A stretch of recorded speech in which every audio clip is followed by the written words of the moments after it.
à tous, c'est Simon Madio et je vous retrouve pour évoquer avec vous le Z5 Orb de ce mardi du côté de Pau. L'hippodrome du Pont-Long nous accueille donc pour un nouvel événement. Le prix Annie Hutton, traditionnel handicap sur le steeple, 4700 mètres à parcourir pour des chevaudages et un lot qui s'annonce encore une fois assez difficile à déchiffrer. Le départ sera donné à 13h55, ça sera dans le deuxième rendez-vous du programme. On aborde cette épreuve avec celui qui sera notre favori, le numéro 3, Always Love You, qui n'est autre que le tenant du titre de cette épreuve. Il avait gagné en 57 de valeur l'an dernier, il est en 60 de valeur désormais, mais on le sent encore capable de jouer un tout bon rôle.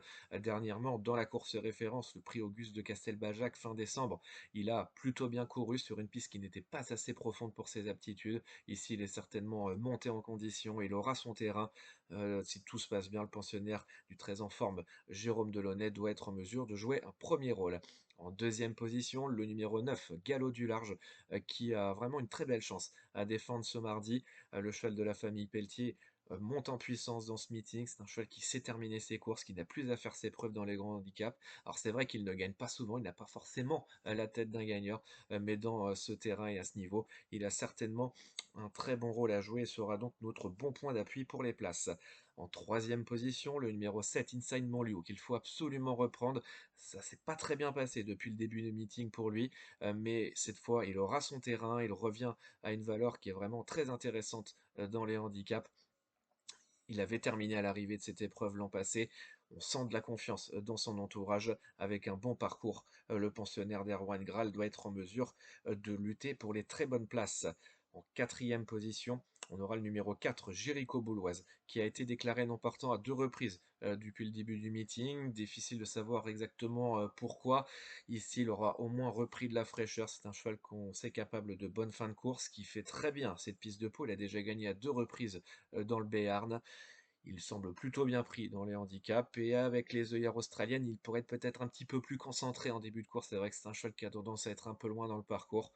Sans avoir franchement la tête d'un gagnant, le pensionnaire d'Emmanuel Cueilleux doit être retenu pour les accessites. En cinquième position, on aura le premier outsider, le numéro 15, Caitlin Scourt, qui a fait de bonnes choses, qui avait gagné sa course sur le Steve de Fontainebleau, qui a ensuite bien couru pour sa première du meeting. C'était un petit peu moins bien en dernier lieu, mais elle n'a peut-être pas été montée au mieux. Et surtout, la jument avait plus de poids. On peut penser, comme c'est une jument assez légère, que le fait de se retrouver en bas de tableau va plus l'avantager qu'être en haut de tableau de la deuxième épreuve.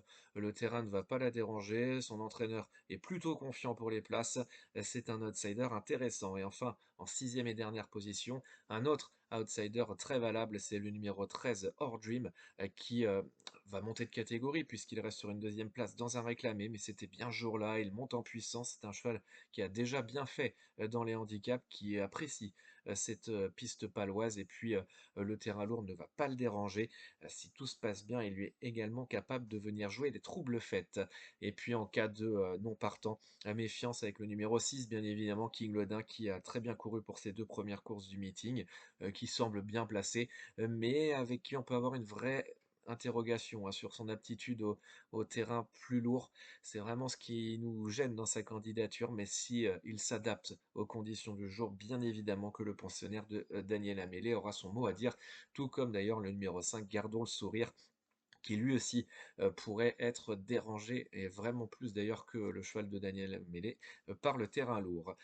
On récapitule donc avec en tête le numéro 3, Always Love You, puis le numéro 9, Galop du Large, le 7, Inside Montlieu, le 4, Jericho Bouloise, et puis deux beaux outsiders, le 15, Caitlin Scourt, le 13, Or Dream, et en cas de non partant, le numéro 6, King Ledin. En chiffres 3, 9, 7, 4, 15 et 13, plus le numéro 6. Pour les repérer, on reste dans un premier temps du côté de la Réunion Unapo, avec tout d'abord le 100 à The Top Gatsby. La jument de Frédéric Pardon va faire une grosse rentrée, on ne l'a pas vue depuis l'été dernier, mais elle adore cette piste paloise, elle a très souvent gagné. C'est une jument de qualité qui sait terminer vite ses courses, l'engagement est très bon dans cette classe 3. Même si ce n'est pas la plus haute valeur du lot, elle semble avoir une toute première chance à défendre. On ira ensuite dans la septième course, toujours en réunion une à Pau, avec le numéro 11, Espoir de Noël, qui a laissé quelques regrets en dernier lieu. Il a fait une grosse faute dans la ligne d'en face. Il a réussi à se relancer ensuite pour venir prendre la quatrième place. Il est en plein dans sa catégorie dans les deuxièmes épreuves. Il va apprécier le terrain. Si tout se passe parfaitement cette fois, le pensionnaire de Fabrice Souchet pourrait renouer avec le succès. Et puis enfin, le coup de poker avec le 809 Lady Angevine. La pensionnaire de Michael Serror a laissé quelques regrets le 16 décembre dernier sur ce parcours. Elle venait avec un peu de ressources dans le tournant avant de tomber malheureusement dans ce tournant final. Elle est plutôt performante à Pau, certes sa marge est assez limitée pour la victoire, il y a quelques bons chevaux en haut de tableau, mais le terrain lourd va l'avantager. Si tout se passe bien, que le rythme est suffisamment soutenu, elle pourrait venir jouer les troubles fêtes pour le podium. Et puis enfin, on ira faire un petit tour du côté de la Réunion 3 à Cannes-sur-Mer avec le 808 Papille d'Argent qui a fait un bon second semestre 2025, gagné par deux fois. Il est certes désormais un peu plus chargé, mais on le sent encore capable de progresser. Il est plutôt bien placé dans ce handicap. Marvin Grandin, en grande forme actuellement, sera aux manettes. Avec un bon parcours, le pensionnaire de Stéphane Labatte pourrait jouer vraiment le podium et même la première place. On récapitule donc avec en réunion 1, le 101 The Top Gatsby, le 711 Espoir de Noël et le coup de poker, le 809 Lady Angevine, et puis en réunion 3 à Cannes-sur-Mer, le 808 Papille d'Argent. Demain, vous retrouverez Paola, je vous retrouve en fin de semaine du côté de Deauville. N'oubliez pas d'ici là de vous abonner à la chaîne YouTube The Turf pour recevoir chaque jour nos pronostics en 6 qui vous permet de faire un choix plus resserré et de répondre aux jeux responsables. Vous retrouverez d'ailleurs toutes les mentions légales en bas de votre écran. N'oubliez pas de télécharger l'application The Turf pour avoir toutes les informations utiles à vos jeux. Et si vous ne l'avez pas encore fait, découvrir le nouveau jeu Combi Turf qui vous permet d'associer plusieurs chevaux sur plusieurs courses différentes et plusieurs réunions différentes avec des reports de mise de 25%, 50%, 75% ou encore 100%. Vous avez le droit à une erreur d'ailleurs.